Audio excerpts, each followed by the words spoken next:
कौन बापू के सम्मान के साथ खिलवाड़ करने की सोच भी सकता है? और आपको एतराज किस नाम से हो रहा है? इसके खैर कई कारण हैं। राम से आपको एतराज रहा है, इस बात का प्रमाण देने की किसी को जरूरत नहीं। उसका नाम बदला गया है। ऐसा नहीं है कि उस योजना का कोई अपमान करने के लिए कांग्रेस वाले ही कितनी हम लोग की योजनाओं को गिनाते फिरते रहते हैं। पर हाँ, जो लोग इस व्यवस्था के साथ जुड़े हुए थे उन्होंने अपने बड़े घर, गाड़ियां, बंगले सब बनाने का काम किया। मनरेगा को लेकर कांग्रेस ने बड़े बड़े दावे, बड़े बड़े वादे और एक ऐतिहासिक सोच वाला ऐतिहासिक फैसला बताकर हमारे देश के लोगों को मिट्टी खोदने के काम में लगाकर रखने का काम किया। आज आप देख लीजिए बांग्लादेश जैसे देशों में किस तरीके से अत्याचार किया जा रहा है धर्म के आधार पर। और हर वो व्यक्ति जो मनरेगा से जुड़ा हुआ है वो इन बातों से सहमत होगा कि किस तरीके से मनरेगा में भ्रष्टाचार किया जाता है। बिहार में कांग्रेस और उनके नेता राहुल जी ने 12-15 दिन तक एक ऐसा माहौल तैयार करने का प्रयास किया कि ना जाने अगर एसआईआर आ गया तो क्या हो जाएगा। तो इतने बड़े स्तर पे कोई गड़बड़ी होती तो भैया बिहारी हैं, खामोश थोड़ी बैठते, सड़क पर आते, अपने हक, अपने अधिकारों के लिए लड़ने का काम करते। साल दर साल बीतते गए, इस व्यवस्था का लाभ किसी परिवार को मिला हो, किसी गरीब मजदूर को मिला हो, यह अनुभव हम लोग को ना के बराबर हो। जितने भी विषय सरकार के द्वारा उठाए गए या फैसले लिए गए या नीतिगत विषयों पे जब जब सरकार ने अपनी बातों को रखने का काम किया, ऐसे में विपक्ष ने जनता के बीच एक डर का, एक भय का माहौल तैयार करने का प्रयास किया। और इस सोच का नेतृत्व कांग्रेस जैसे दल ने बखूबी तरीके से किया है। शुरू से लेकर अभी तक अलग अलग समय पर लिए गए फैसले, भले वो एनआरसी की बात हो, सीए की बात हो या फिर एसआईआर जैसा विषय हो, तमाम इन विषयों को लेकर विपक्ष ने जनता को भ्रमित करने का काम किया। सीए जैसा कानून जो कि नागरिकता देने वाला कानून था, उसको नागरिकता छीनने वाला कानून बताकर देश भर में एक आगजनी का माहौल खड़ा करने का काम किया। जबकि ये ऐसे देशों के अल्पसंख्यक लोगों को नागरिकता देने की सोच के साथ बनाया कानून था जो अपने देशों में अल्पसंख्यक है और वहां पे बहुसंख्यक मुसलमान आबादी है। और इन्होंने क्या भ्रम फैलाया कि मुसलमानों को आरक्षण नहीं दिया जाएगा, मुसलमानों को यहाँ पे नागरिकता नहीं दी जाएगी, बल्कि उनकी नागरिकता छीन ली जाएगी। इस बात का माहौल देश भर में बनाया गया। आज आप देख लीजिए बांग्लादेश जैसे देशों में किस तरीके से अत्याचार किया जा रहा है धर्म के आधार पर। इन तमाम परिस्थितियों को मद्देनजर रखते हुए इस विषय को लाया गया। एसआईआर जैसा विषय जो कि देश में कोई पहली बार नहीं, निरंतरता में इस प्रक्रिया का पालन किया गया है, जहां पे समय समय पर वोटर लिस्ट को रिव्यू किया जाता है। कारण कई होते हैं, कई बार कई सदस्यों का दुखद निधन हो जाता है, उनका नाम काटना जरूरी होता है। कई लोग दूसरे राज्यों में चले गए होते हैं, उनका नाम हटाना जरूरी होता है।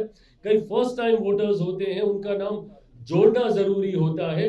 तो ये रिव्यू चलता रहता है समय समय पर, रेगुलर इंटरवल्स में।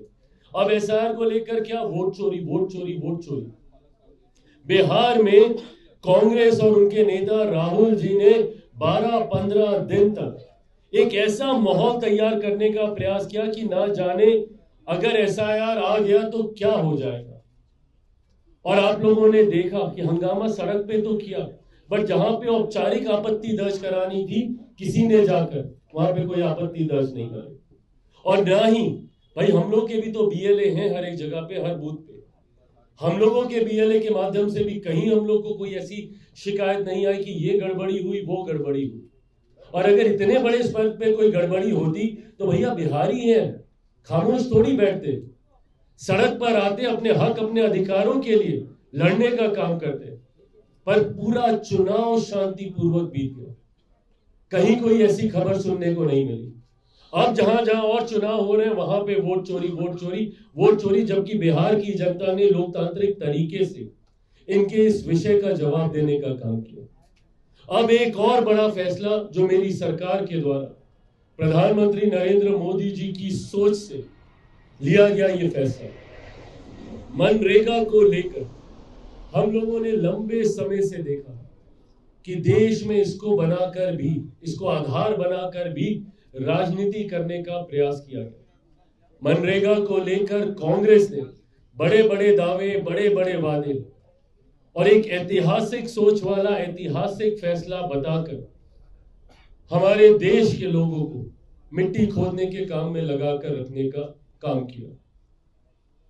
और बीते सालों के साथ मनरेगा सिर्फ भ्रष्टाचार का अड्डा बन के रह गया।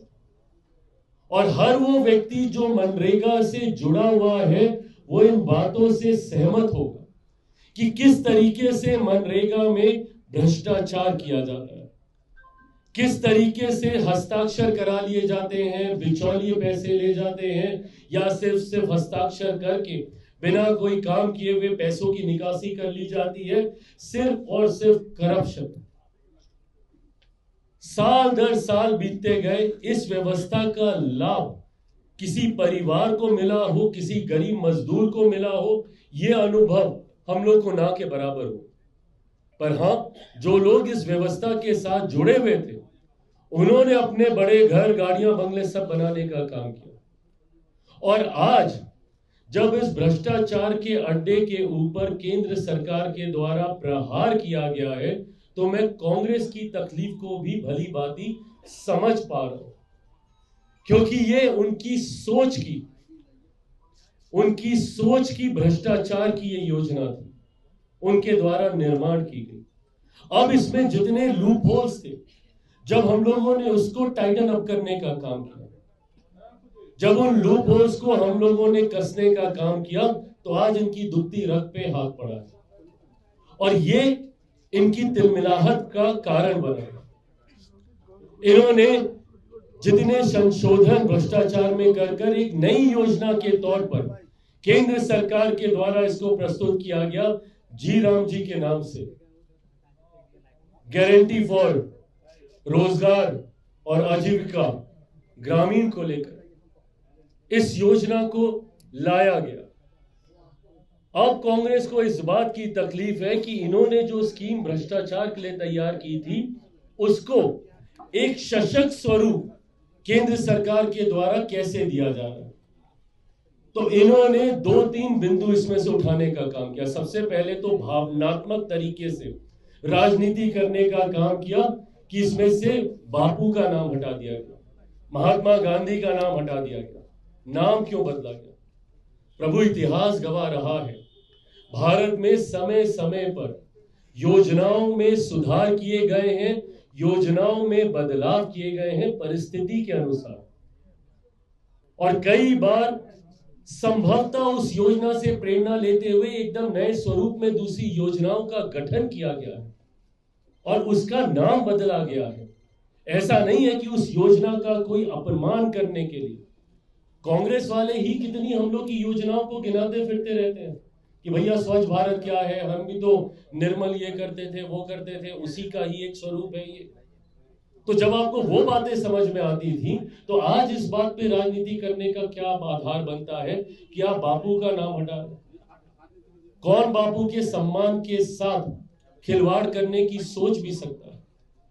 और आपको ऐतराज किस नाम से हो रहा है? इसके खैर कई कारण हैं। राम से आपको ऐतराज रहा है, इस बात का प्रमाण देने की किसी को जरूरत नहीं। कांग्रेस की सोच राम, सनातन, इन सब को लेकर क्या रही है ये किसी से छुपा नहीं है। राम मंदिर का निर्माण, उसमें इनका बहिष्कार, ये तमाम चीजें दिखाता है कि कांग्रेस को इस नाम से ऐतराज रहा है। पर कैसे बोले कि इस बात से हमको ऐतराज है, इस नाम से हमको ऐतराज है, तो उसका आधार क्या बनाया गया कि भाई बापू का नाम आपने बदल दिया। बापू के सबसे प्रिय नामों में से एक राम जी का नाम था। जब उनका स्वर्गवास हुआ तो आखिरी क्षणों में उनकी जुबान पे हे राम ही था। और मैं नाम की राजनीति में नहीं उलझना चाहता। आप इसके मेरिट्स पे चर्चा कीजिए ना। जी राम जी के मेरिट्स में मुझे बताइए कि भाई हमने कहां कमी छोड़ी है, उस पर हम लोग चर्चा करने को तैयार हैं। 100 दिन से ज्यादा 125 दिन की गारंटी हम लोग दे रहे हैं। 25% इजाफा इसमें किया गया है। इस मेरिट पे हमसे टकराइए, बोलिए कि भैया क्यों आपने कर दिया, 25 दिन ज्यादा की गारंटी आप क्यों दे रहे हैं, इस पे चर्चा कीजिए, हम लोग चर्चा करने को तैयार। इन्होंने एक और भ्रम क्या फैलाने का काम किया कि आप लोगों ने स्टेट के ऊपर भार डाल दिया है, स्टेट के ऊपर अब ज्यादा दबाव पड़ेगा, क्योंकि आर्थिक तौर पे पहले के समीकरण के बनस्पत अब 60-40 का रेशियो आ गया, तो अब स्टेट के ऊपर भार पड़ेगा। किसको चिंता हो रही है इस बात की? विपक्ष को। कितने राज्यों में सरकार है भैया आपकी? स्टेट पे भार पड़ने की चिंता किसी को होनी चाहिए तो हम लोग को होनी चाहिए ना। जहां पे भाजपा की सरकारें हैं या एनडीए की सरकारें हैं, हम लोगों को चिंता होनी चाहिए। कितनी जगह पे आपकी राज्य में आपकी सरकारें हैं कि आपको चिंता हो रही है कि स्टेट के ऊपर भार पड़ रहा है? और वैसे तो हर चीज में संघीय ढांचे को ये याद कराएंगे। जब केंद्र से लाभ लेना होगा तो उसमें संघीय ढांचा ये बोलते नहीं थकते। और जब संघीय ढांचे के आधार पे कलेक्टिव रिस्पॉन्सिबिलिटी की सोच के साथ स्कीम का निर्माण किया जाता है तो उसमें इनको एतराज हो जाता है कि भैया स्टेट के ऊपर बोझ पड़ रहा है। ये बोझ पड़ने की बात नहीं है, ये कलेक्टिव रिस्पॉन्सिबिलिटी की बात है। और ये एक बहुत बड़ा कारण रहा मनरेगा के विफल होने का। क्यों? क्योंकि स्टेट ने कभी उस ओनरशिप को समझा ही नहीं। इंप्लीमेंटिंग एजेंसी भारत के फेडरल स्ट्रक्चर में स्टेट्स होते हैं और ऐसे में स्टेट को कभी उस ओनरशिप का एहसास ही नहीं हुआ। मनरेगा में कोई आ रहा है नहीं आ रहा है, काम कर रहा है नहीं कर रहा है, ना के बराबर उनका योगदान होता था, उनको कभी फर्क ही नहीं पड़ा। पर आज जब कलेक्टिव रिस्पॉन्सिबिलिटी शेयर की जाएगी, सेंटर स्पॉन्सर्ड स्कीम के तहत अब ये जिम्मेदारी जब बांटी जाएगी तो राज्यों की भी उतनी ही जिम्मेदारी होगी और राज्य भी इस बात को सुनिश्चित करेंगे कि जो लोग काम कर रहे हैं सही में वो काम हो रहा है कि नहीं हो रहा है, क्योंकि राज्य का भी योगदान अब उसमें जा रहा है। तो ऐसे में मैं मानता हूं कि भारत के संघीय ढांचे को, फेडरल स्ट्रक्चर को और सशक्त करने की सोच के साथ ये जो बदलाव किए गए हैं उसका यकीनन लाभ मिलेगा। प्रैक्टिकल तौर पर भी देखिए, इससे पहले से मिट्टी खोदने के काम में लगाया जाता था, आज इंफ्रास्ट्रक्चरल डेवलपमेंट के प्रोजेक्ट्स अंडरटेक किए जाएंगे। रूरल एरिया के डेवलपमेंटल प्रोजेक्ट्स इसके तहत लिए जाएंगे। इंफ्रास्ट्रक्चर का, व्यवस्था का निर्माण इसके माध्यम से किया जाएगा। सही मायनों में इस योजना का लाभ न सिर्फ उन गरीब मजदूरों को मिले बल्कि उनके माध्यम से हमारे क्षेत्र, हमारे राज्यों को भी मिले। ये बदलाव हम लोगों ने इस योजना में किए हैं। मैं पुनः कहता हूं कि भैया मेरिट्स पे डिस्कस कीजिए ना, और हम लोग करने को तैयार हैं, आप कीजिए, और बेहतर सुझाव आएंगे उसको भी इनकॉर्पोरेट किया जाएगा, क्यों नहीं। पर ये सिर्फ भ्रम फैलाते रहना। देश भर में आप प्रदर्शन कर रहे हैं जी राम जी को लेके, जी राम जी को लेके। मुझे बताइए क्या गलत हो रहा है इसमें, और अभी तक क्या सही हो रहा था कि आपको उसमें ऐतराज नहीं था? हर चीज में आपको सुधार चाहिए, बट अगर कहीं पे सही में सुधार किया जाता है तो आपको ऐतराज होने लगता है। हकीकत में ये कांग्रेस के भ्रष्टाचार के ऊपर केंद्र सरकार, मेरे प्रधानमंत्री जी का सीधा प्रहार है और इस बात की तिलमिलाहट है। ये लोग जितना आज अलग अलग क्षेत्रों में जाके प्रदर्शन कर रहे हैं, जिला मुख्यालयों पर, ये वही प्रदर्शन है जो इन्होंने कभी सीए को लेकर, कभी एसआईआर को लेकर किया था। क्या हुआ भैया? देश को आप कुछ दिनों के लिए आगजनी में झोंकते हैं, देश को भ्रमित करने का आप काम करते हैं, और उसके बाद वही बात ठंडे बस्ते में चली जाती है। अगर आपके पास कोई सुझाव है, मैं कहता हूं मेरिट पे डिस्कस कीजिए, हम लोग तैयार हैं। आप बताइए कि इसको और कैसे बेहतर किया जा सकता है।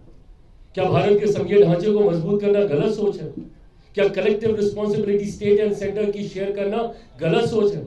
और उसमें स्टेट में तो इनकी चिंता मैं बार बार कहता हूं नहीं करनी चाहिए, क्योंकि बचे कुचे भी जो राज्य हैं, इसके बाद हम लोग बंगाल में भी हम लोग सरकार बनाने जा रहे हैं, जो इनके बचे कुचे राज्य भी हैं, और इस बार डाउन साउथ भी आप देखिएगा एनडीए की सरकार बनेगी। तमिलनाडु जैसे राज्यों में वहां पे भी हम लोग की सरकार बनेगी, क्योंकि आज देश ये अनुभव कर रहा है कि भैया डबल इंजन की सरकार के क्या मायने होते हैं, क्या लाभ होते हैं। तो इसीलिए विपक्ष कतई स्टेज के ऊपर पड़ने वाले बोझ को तो आधार बनाने का काम ना करे, बट हाँ बताए कि अगर हम लोग 125 दिन ज्यादा दे रहे हैं, क्या हम गलत कर रहे हैं? क्या हम लोग इंफ्रास्ट्रक्चरल डेवलपमेंट प्रोजेक्ट्स इसके तहत अंडरटेक कर रहे हैं, क्या हम लोग वो गलत कर रहे हैं? क्या हम लोग इसकी मॉनिटरिंग की व्यवस्था कर रहे हैं? मनरेगा में अभी तक कोई मॉनिटरिंग की व्यवस्था नहीं थी, कोई बायोमेट्रिक्स नहीं होता था, कोई मॉनिटरिंग नहीं होती थी, कोई टेक्नोलॉजी का इस्तेमाल नहीं किया जाता था, कोई एआई का इन्फ्लुएंस नहीं होता था। इन चीजों को इनकॉर्पोरेट किया गया है टू मेक श्योर कि इसमें लीकेजेस ना के बराबर हो।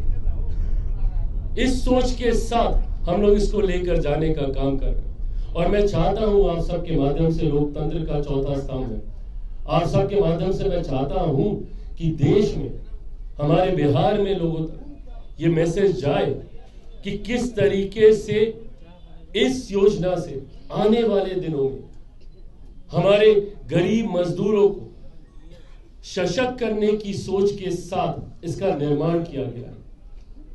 हर योजना जो हम लोग लेकर आते हैं, विपक्ष सीधा उसको भ्रमित करने का काम करता है। महिलाओं को सशक्त करने की सोच के साथ जो 10,000 रुपए वाली योजना लाई गई, उसको भी उसी तरीके से कि रेवड़ी बांट रहे हैं।